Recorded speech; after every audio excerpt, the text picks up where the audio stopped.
Hello दोस्तों, मैं Mahendra sir mono classes के यूट्यूब चैनल पे आप सभी का तहे दिल से स्वागत करता हूं।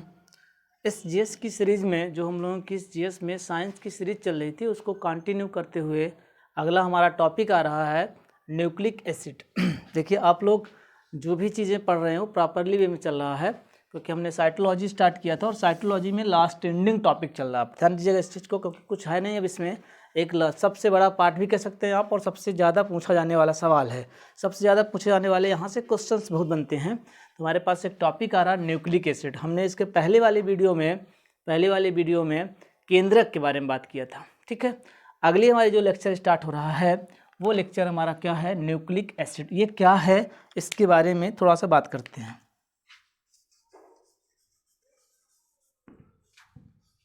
न्यूक्लिक एसिड, ठीक है। अब न्यूक्लिक एसिड क्या है? नाभिकीय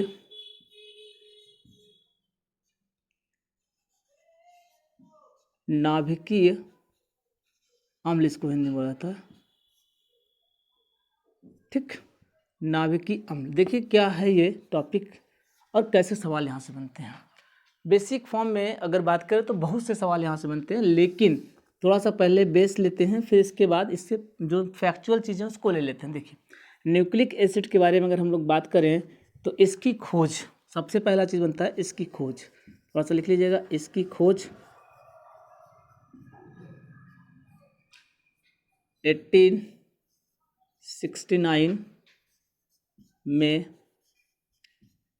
फ्रेडरिक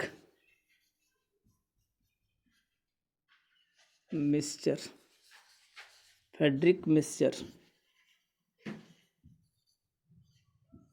नामक वैज्ञानिक ने किया था।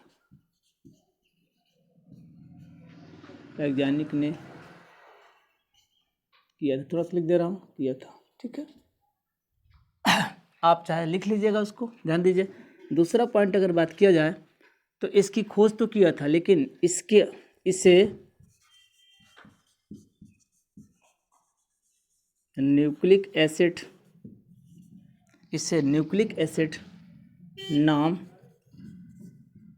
1889 में अल्टमान ने दिया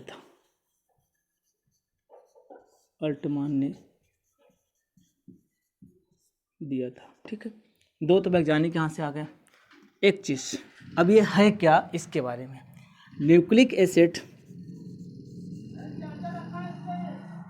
न्यूक्लिक एसिड की सबसे छोटी इकाई,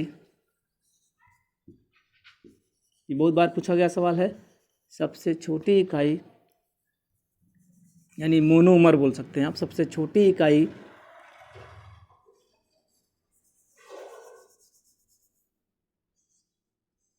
न्यूक्लियोटाइड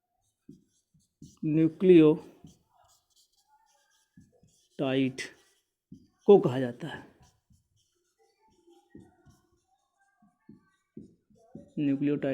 ठीक है। थोड़ा सा ध्यान दीजिएगा, न्यूक्लियोटाइड। आगे ध्यान दें, यह एक प्रकार का जटिल कार्बनिक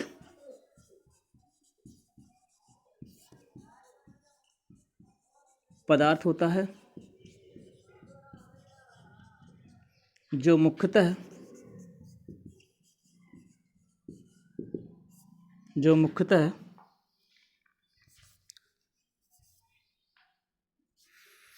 फास्फोरिक एसिड तथा पेंटोज शुगर से मिलकर बना होता है। दो बातें करूंगा। पेंटोज शुगर से मिलकर बना होता है, ठीक। अब देखिए, इसे ध्यान रखिएगा, बार बार सवाल यहाँ से पूछा। इसे कोशिका की यानी सेल की, कोशिका की अचल संपत्ति। सबसे बार बार सवाल पूछा गया, अचल संपत्ति। अचल संपत्ति भी कहा जाता है। एकदम हट के चीज़ें बढ़ाई जा रही है आपको, अचल संपत्ति भी कहा जाता है। क्यों कहा जाता है इसको कारण बताऊंगा आपको, ठीक है। अब देखिए इतना चीज़ आप थोड़ा सा नोट कर लीजिएगा, ठीक है। मैं इसको थोड़ा सा मिटा करके एक नया चीज़ आपको बनाने जा रहा हूँ, ठीक है। इतना चीज़ तो आप, मैं हट जा रहा हूँ यहाँ से, 2-1 मिनट के लिए पॉज करके वीडियो आप देख लीजिएगा। अब देखिए इस चीज़ को पहले समझते हैं क्या है। दूसरी बात हमने कहा, देखिए यहाँ से मैं एक फिगर बना दे रहा हूँ, इसको मिटा रहा हूँ थोड़ा सा क्योंकि जगह कम पड़ेगी हमारी, हमने बना दिया था, आप देख लीजिएगा इसको। जैसे इतने पे हो सकता आ जाएगा आपका ये टॉपिक, ठीक है। अगर हम यहाँ से बात करें तो ये देखिए यहाँ से पूरा इसका डाटा ले लेते हैं क्या है। इतनी बात अगर यहाँ से किया जाए तो यहाँ ध्यान दीजिएगा, न्यूक्लिक एसिड में अगर हम बात करें तो न्यूक्लिक एसिड के बारे में बातें दो तरह की हुई। एक क्या है, इसकी खोज किसने किया, तो इसकी खोज याद रखिएगा 1869 में एक वैज्ञानिक आया जिसका नाम है फ्रेडरिक मिस्टर। लेकिन यहाँ से जो सवाल बनते हैं वो डीएनए और आरएनए बनते हैं। कैसे बनते हैं, जैसे एक चार्ट बनाइएगा आप लोग, न्यूक्लिक एसिड, एकदम हटके चीज़ें। और न्यूक्लिक एसिड को हम लोग 2 पार्ट में डिवाइड कर दे रहे हैं। देखिए न्यूक्लिक एसिड को अगर हम 2 पार्ट में डिवाइड करें तो एक हमारे पास पार्ट आता है फास्फोरिक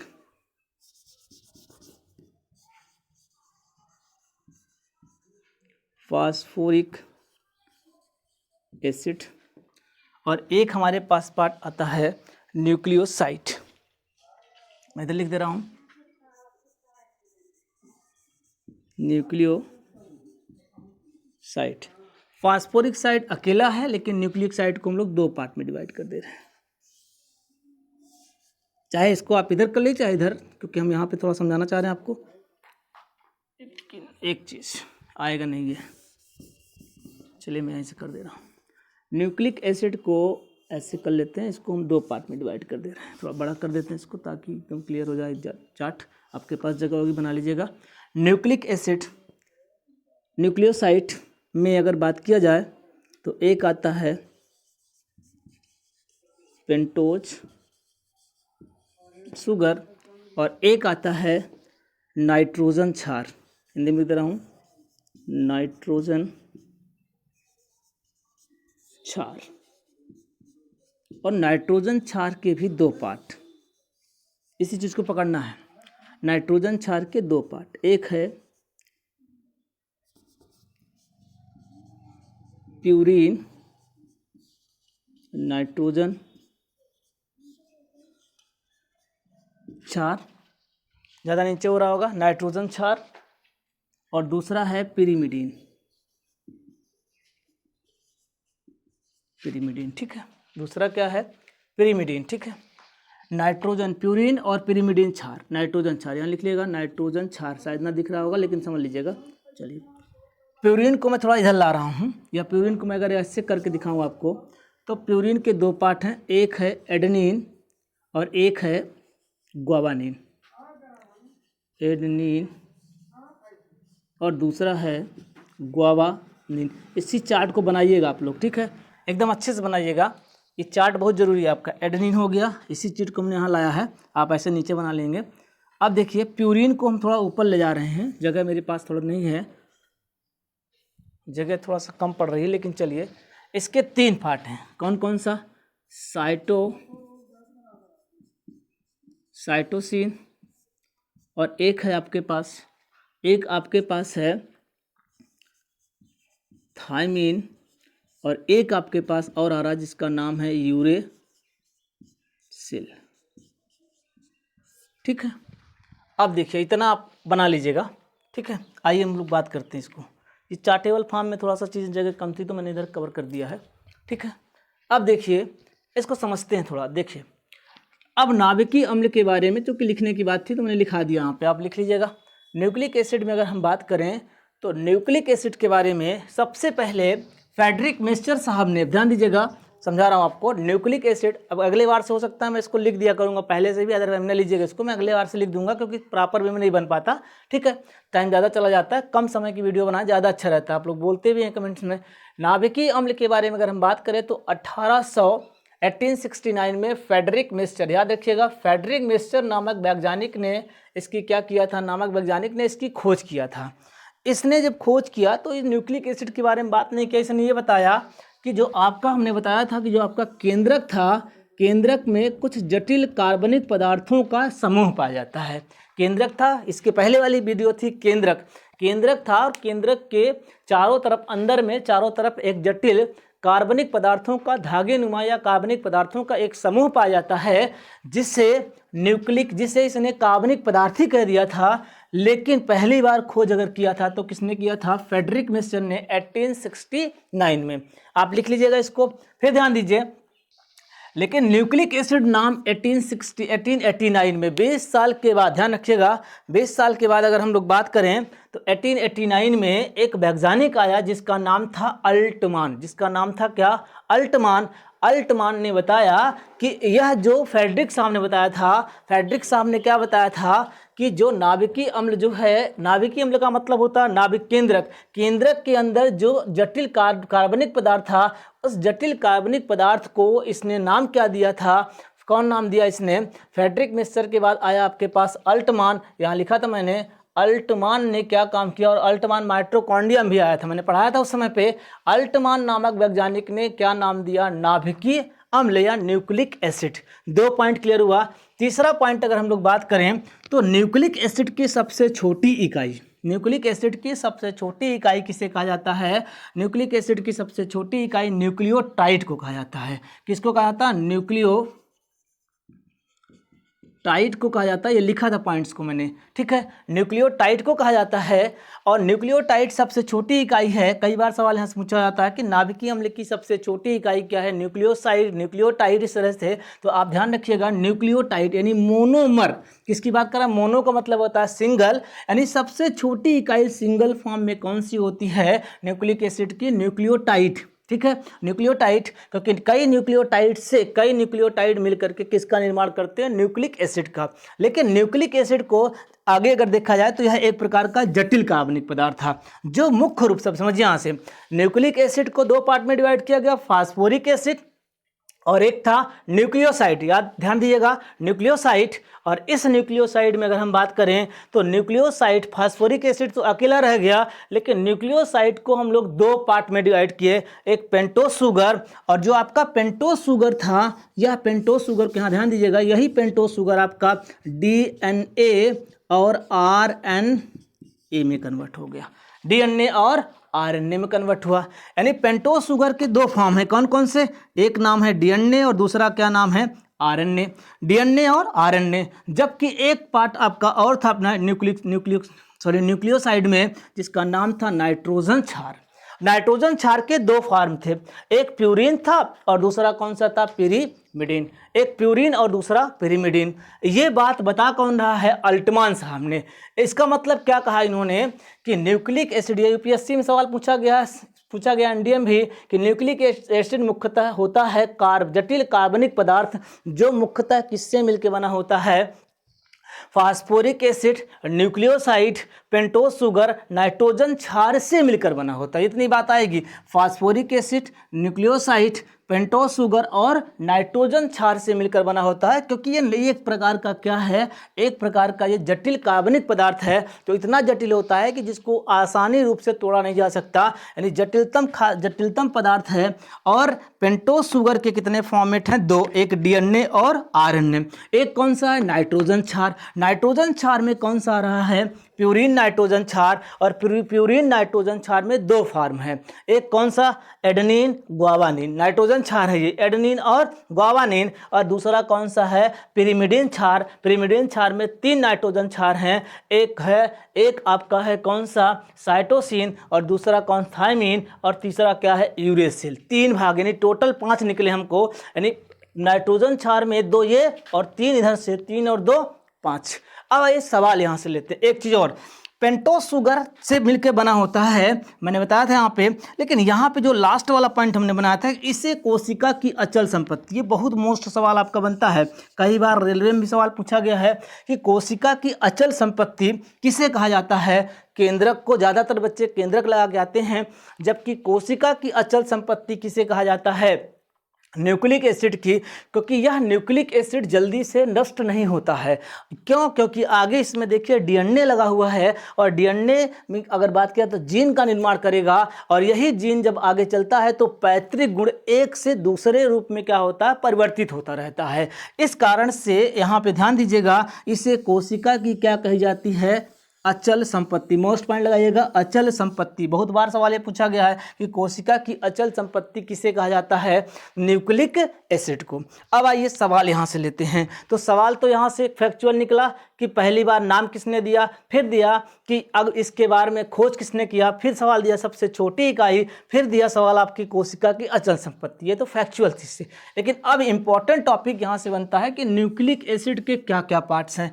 एक फास्फोरिक एसिड, फास्फोरिक एसिड के बाद न्यूक्लियोसाइड, न्यूक्लियोसाइड में दो पार्ट पेंटोस शुगर, और पेंटोस शुगर के भी दो पार्ट डीएनए और आरएनए। और ये जो नाइट्रोजन क्षार है, यह नाइट्रोजन क्षार आगे चलकर डीएनए को अलग कर देता है और आरएनए को क्या करता है? अलग कर देता है। तो यहाँ से जो डीएनए और आरएनए को अलग कर रहा है वो कौन सा होता है? नाइट्रोजन क्षार। अब इसमें सवाल देखते हैं, निकालते हैं। सवाल में अगर हम लोग बात करें, और ये पाया कहाँ जाता है? न्यूक्लिक एसिड कहाँ पाया जाता है? नाभिकीय अम्ल पाया कहाँ जाता है? केंद्रक में पाया जाता है, केंद्रक के अंदर पाया जाता है। फिर अगर हम लोग यहाँ से आगे बात करें तो आगे दो बातें फिर निकलती हैं। अब देखिए सवाल निकाल रहे हैं, यहाँ ध्यान दीजिएगा।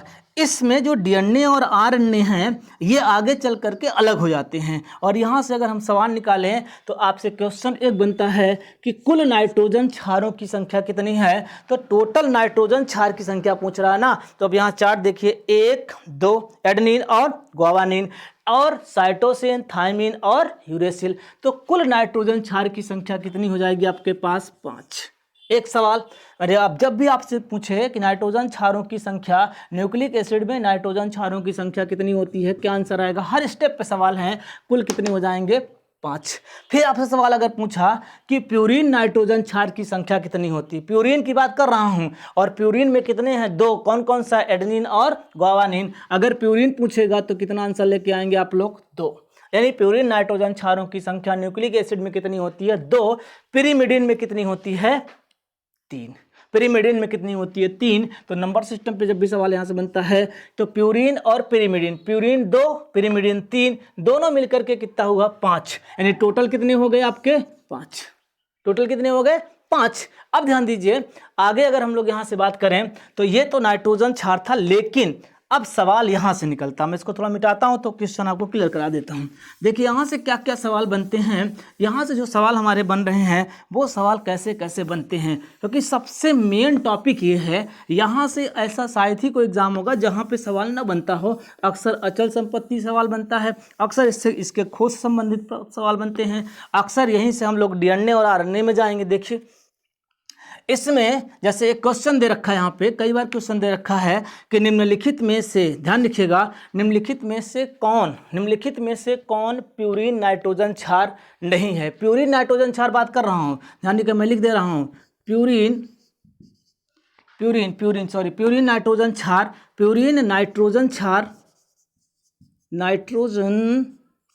क्षार है। अब ध्यान दीजिए, प्यूरिन नाइट्रोजन क्षार है। अब ऑप्शन में दिया आपके पास साइटोसिन, चार्ट याद रखेंगे अगर आप तो सीधे सवाल कर लेंगे। साइटोसिन के बाद थायमिन के साथ अब बात किया यूरेसिल, अगला ऑप्शन दिया यूरेसिल, और यूरेसिल के बाद अगला ऑप्शन दिया आपके पास क्या? अगला ऑप्शन दिया ग्वानिन। क्या आंसर लगा के आएंगे? ग्वानिन, क्योंकि प्यूरिन नाइट्रोजन क्षार है। यहाँ सवाल में दिया था कि प्यूरिन नाइट्रोजन क्षार है, तो प्यूरिन नाइट्रोजन क्षार कौन है? क्योंकि साइटोसिन, थायमिन और यूरेसिल ये तीनों किसके पार्ट हैं?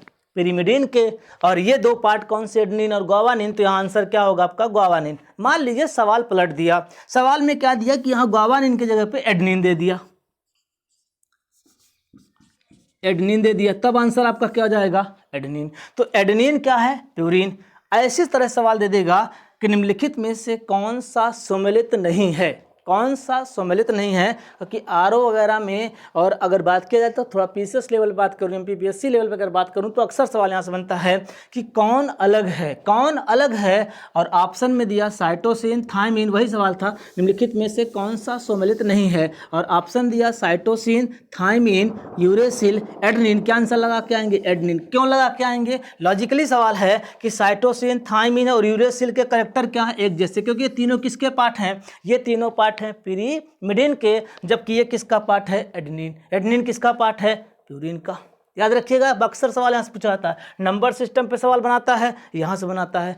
अब यहाँ ध्यान दीजिए, तो यहाँ से जब भी सवाल आपसे पूछेगा, ये चार्ट, थोड़ा चार्ट आप बना लीजिएगा, क्योंकि मेरे पास जगह थोड़ी सी कम थी इसलिए मैंने ऊपर ले लिया, तो इसके नीचे आप बना सकते हैं थायमीन, साइटोसिन और यूरेसिल, यहाँ पे एडेनिन और ग्वाबाजिन।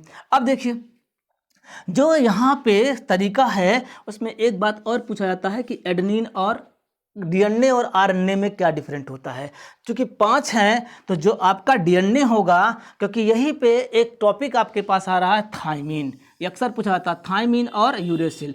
अब देखिए, बाकी सब जगह सेम होगा, लेकिन थायमीन कहाँ पाया जाएगा? थायमीन हमेशा एडेनिन के साथ जुड़ा होता है, और वो कहाँ होता है? डीएनए में। जबकि आरएनए में थायमीन के स्थान पे क्या जाता है? यूरेसिल आ जाता है। क्या जाता है? यूरेसिल। अक्सर यहाँ सवाल पूछा जाता है कि डीएनए में थायमीन, डीएनए में यह दे देगा कि डीएनए में थायमीन के स्थान पर आरएनए पर पाया जाता है, आरएनए में कौन सा पिरिमिडिन क्षार आ जाता है? ध्यान रखिएगा, कौन सा आता है? यूरेसिल। यूरेसिल के स्थान पे सवाल फिर से घुमा दिया कि यूरेसिल के स्थान पर आरएनए में या आरएनए में कौन सा कंपोनेंट पाया जाता है? क्या आंसर आएगा? थायमीन। मतलब आप यहाँ से एक सवाल निकाल सकते हैं कि डीएनए में अगर हम बात करें, क्योंकि अगला मेरा टॉपिक है डीएनए क्या है, लेकिन सबसे इंपॉर्टेंट टॉपिक यहाँ बनता है क्योंकि ये बेसमेंट है।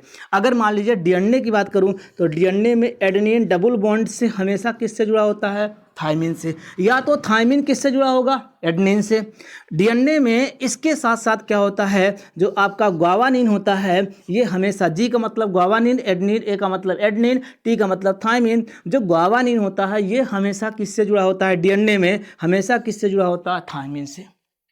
एक सवाल तो ध्यान दीजिएगा अगला, अगर आरएनए में बात किया जाए, क्योंकि यही पिगमेंट हमारे अलग करते हैं, मतलब यही जो प्यूरिन नाइट्रोजन क्षार और प्यूरिन और पिरिमिडिन नाइट्रोजन क्षार हैं, ये दोनों, और वहाँ से तो यहाँ देखिए आरएनए में क्या बन जाएगा? आरएनए में सबसे इंपॉर्टेंट चीज़ यहाँ पे आती है कि आरएनए में एक बात आएगा कि एडेनिन जुड़ेगा तो, लेकिन किससे जुड़ेगा? आरएनए में थायमीन के स्थान पर क्या जाएगा? यूरेसिल। जबकि डीएनए में यहाँ क्या आ जाएगा? थायमीन। बाकी सब कुछ सेम रहेगा, जैसे ग्वावानिन के साथ कौन जुड़ा रहेगा? हमेशा साइटोसिन। लेकिन यहाँ पे देखिए ये चीज़ सही है और ये भी चीज़ सही है, लेकिन यहाँ देखिए डीएनए में एडेनिन की जगह पे कौन आ जाएगा? थायमीन। या थायमीन के स्थान पे कौन आएगा? एडेनिन। यहाँ पे एडेनिन के साथ यूरेसिल, और यूरेसिल के साथ कौन आ जाएगा? यूरेसिल के साथ कौन आ जाएगा? यूरेसिल के साथ एडेनिन। यानी डिफरेंट क्या रहा है? यही नाइट्रोजन क्षार क्या करते हैं? ये दो नाइट्रोजन क्षार थायमीन और यूरेसिल पूरे डीएनए और आरएनए को क्या कर देता? अलग कर देता है। यानी आरएनए में जब भी पूछेगा तो यूरेसिल, और डीएनए में अगर पूछेगा इस चीज़ को तो क्या आंसर लगा के आएंगे? थायमीन। बाकी सभी कंपोनेंट क्या होते हैं? सेम होते हैं। तो ये मेरा था न्यूक्लिक एसिड। अगर किसी तरह की समस्या आएगी आप बिल्कुल इसको कमेंट के माध्यम से कहिएगा, मैं फिर से इसको बनाकर समझा दूंगा, क्योंकि थोड़ा सा दिक्कत ये आ रही थी कि यहाँ पे जगह कम था, क्योंकि लिखना भी था, तो लिखने की वजह से नहीं, अगले बार से मैं काम करेंगे, इसको पूरा चार्ट बना के आपको समझा देंगे। लेकिन सवाल ध्यान रखिएगा, ये न्यूक्लिक एसिड मुख्यतः किससे मिलकर? Phosphoric acid, nucleoside, pentose sugar और नाइट्रोजन क्षार से मिलकर बना होता है, जो कि एक प्रकार का क्या है? जटिल कार्बनिक पदार्थ है। जटिल कार्बनिक पदार्थ है, और इसके साथ इसे कोशिका की अचल संपत्ति कहा जाता है। इतने तरह के सवाल बनते हैं। कई बार तो सवाल यहाँ से पूछे गए हैं, दोबारा बता दे रहा हूँ, कई बार सवाल यहाँ से पूछे गए कुल नाइट्रोजन क्षार की संख्या। टोटल नाइट्रोजन क्षार 5 हैं, क्योंकि एडेनिन ग्वावानिन 2 और साइटोसिन, थायमीन और यूरेसिल 3 और 2 5। अगर सवाल बदल दे कि एडेनिन कितने, अगर सवाल आपसे बदल दे कि प्यूरिन कितने हैं, तो प्यूरिन में कौन है? 2 कौन कौन से हैं? एडेनिन और ग्वानिन, ठीक है, एडेनिन एंड ग्वानिन। थायमिन में कौन कौन से हैं, मतलब 3 कौन कौन से हैं, 3 कौन है एडेनिन, सॉरी 3 कौन है साइटोसिन, और इसके साथ साथ थायमिन, और इसके साथ साथ क्या है यूरेसिल। ये कंपोनेंट तीनों किसके हैं, ये कंपोनेंट तीनों किसके हैं, प्यूरिमिडीन नाइट्रोजन क्षार के हैं, ठीक है। अगर इसमें किसी तरह की कोई समस्या हो बिल्कुल खुल के बोलिए, खुल के कमेंट करिए, कोई दिक्कत नहीं है।